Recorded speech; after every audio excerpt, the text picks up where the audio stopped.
Next book that we're reading for January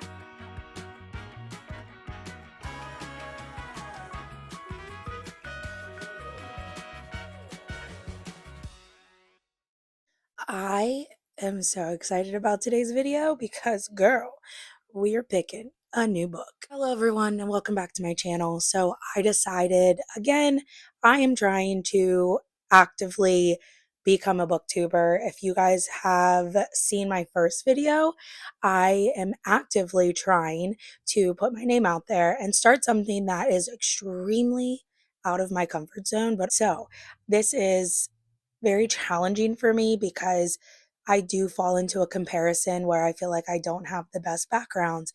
I'm not aesthetically pleasing. My bookshelf isn't humongous. And so this is me starting small, but also reminding myself that number one, every single person had a start.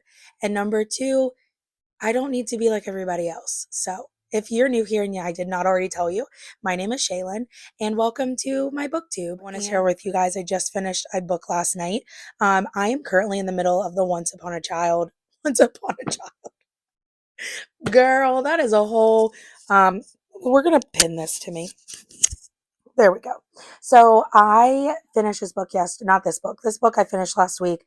I am in the middle of Once Upon a Broken Heart series. This is my first fantasy romance that I've ever read in my entire life outside of Twilight. Twilight actually.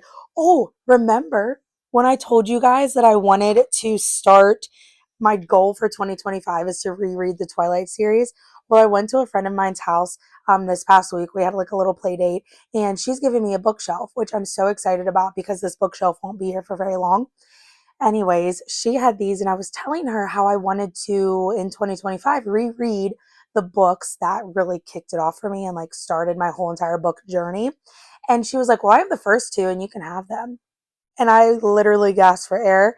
I was so excited. So I do have Twilight and I do have New Moon. And then I'm going to get the other two. My prayer is that I can thrift them. I just need to go to a couple thrift stores because I would love to thrift them instead of buying them. But outside of that, I started reading the Once Upon a Broken Heart series. This is my first romantasy since Twilight because I'm very much a romance reader. If you guys don't know, I've said that in every video leading up to this. I only read romance. So this was really good. I kind of fell in love with Jax.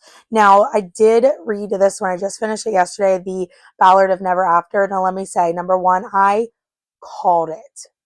I'm not going to give you spoilers if you have not read this, but when I tell you I got halfway through this book and I was like thinking about some things, and then it all dawned on me. I'm like, this makes so much sense. This is crazy. I called it. Okay, I called it. But I don't, I, before, let me tell you, I'm going to give this book a 4.5 stars. I thought it was amazing. I fell in love with Jax even more than I did before. There were a few times in this book where I literally was gasping because I was so shocked by the things that were happening. Would I give this a 5-star? No. Maybe it's because I've not read romantasy since Twilight and this is like getting me into that and I just maybe am a little harsh. But I don't think this was a 5-star read. Now, I do have the third book. She's right here next to the letter F because my bookshelf is backwards. Gotta go. I do have the third book. This is A True Curse. What is it? A Curse for True Love. Now, I said this in my last video, is that my plan is to read a romance story because I can read like a series and take a break in between each book and not get confused. And I did that with Once Upon a Broken Heart. Is I read it and then I read a book on my Kindle, which was just a romance book. And then I started Ballard. I'm going to say Ballad of Never After. So that's why today we're going to pick a book from here because none of these are romantasy and not, I think there's one in here that is like the start of a series. So we're going to do that, have a little palate cleanser, take a break from the romance or the fantasy world, and then once I'm done with one of these books, we will start and finish A Curse for True Love and finish out this series. And I'm excited about that. Another one that I have, which you cannot see because they're up here, is I do have the first two books from Powerless. This is another one that I'm so excited about reading because I've heard great things about Powerless.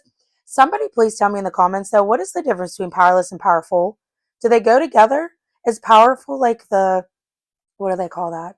Is powerless or powerful like the novella to powerless? I'm confused.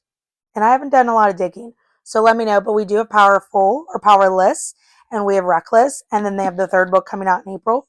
So we do have those two. But I wanted to let you guys know my thoughts on The Ballad of Never After.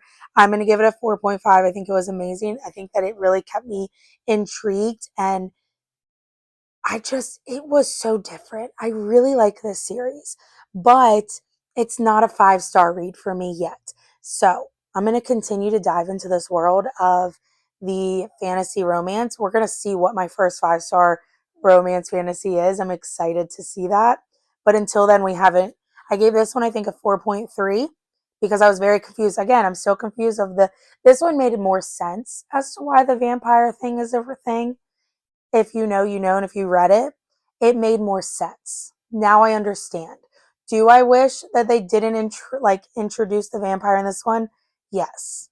I wish that they waited until this book to introduce the vampire, because then it would have made more sense as to why. Maybe give me like a backstory, but it made sense at the end of the book why vampires are in there. Still, not 5. We'll see what happens with A Curse for True Love. And let's go ahead and let's pick. Now, I will say, disclaimer really quickly, I have 9 books here in my little Saint hat. I have, because I don't have a bucket yet, I have 10 slips in here. Because when we went to Walmart, I went through the Valentine's Day section because Valentine's Day is my favorite holiday. And so I did see a Valentine's Day book that I picked up. If we get number 10, then I will go ahead and I will just choose that book that's sitting here that I'll show you guys in a minute. If we do not get number 10, then I'll wrap this book up, add it to the blind bookshelf, and we will just keep on rocking. So let's go ahead. I'm gonna shake these up. All right. And the next book that we are reading for number 2 in January is number, I have it. We are going for number 1. Girl, starting off strong. So number 1 is right here. Again, I wrapped these like a week, 2 weeks ago. I have no idea what they are. I don't remember. I know like of what I wrapped, but I don't remember. So number 1, starting off strong. And then I will add, before I get into this, I will tell you guys the book that I just bought at Walmart, and then I'm going to add it to the blind bookshelf. I'm going to add it as number 1. So that way we have it. But this is the book that I just purchased. It is called Love and Lattes. It is obviously a Valentine's Day one, but it is talking about it says one summer internship, 2 complete opposites, and a connection neither expected. I found this. It says that it is from the same author who did The Kissing Book, or The Kissing Booth, which I loved the movies. I've never read the book, but I did love the movies. And then there's another one here called Beach Cute. So we're going to add this to the blind bookshelf. I'm going to add this as number 1, and then we'll add it on there. But I hate when people do that. Literally despise it when they're like, hate it. But let's see. The next book that we're reading for January, because I don't want to see it. I don't want to see it yet. What are we reading? I'm so excited. I don't know. Oh my goodness, that's so funny. That is so funny. So it looks like we're getting into another series. I have the other book to this series right here. I have heard great things actually about this book. I heard this one is a 5-star read, but if you know, you know, I like to read series before I get into other, I like to read like the beginning of a series. So we're going to be in a couple series for a while, because we're in the middle of this series. We're using this as a palate cleanser to get into another series, well, to finish a series before we get into a palate cleanser, start another series. I'm excited. I should have known. I forgot that I wrapped this number 1. Am I excited? No, because it's another series that I'm getting into, but we're going to see. We'll see. So we are going to start reading The Words We Lost. I am going to quite literally get off of here, edit this video, get myself some lunch because I'm starving and have not ate yet.